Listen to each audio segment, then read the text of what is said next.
MidnightBSD 2.2 has been released. This release is for AMD 64 and i386 architectures, and mainly has some bug fixes as well as updating some third-party software in the OS. In this release, they have changed the default root from TCSH to CSH.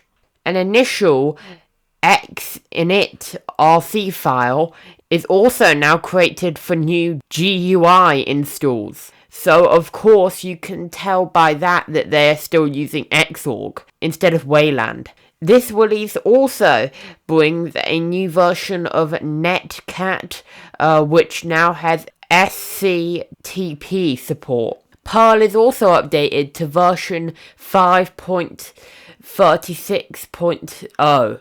Anyway guys, thanks for watching, like, subscribe and share, check me out on LBRY, and goodbye.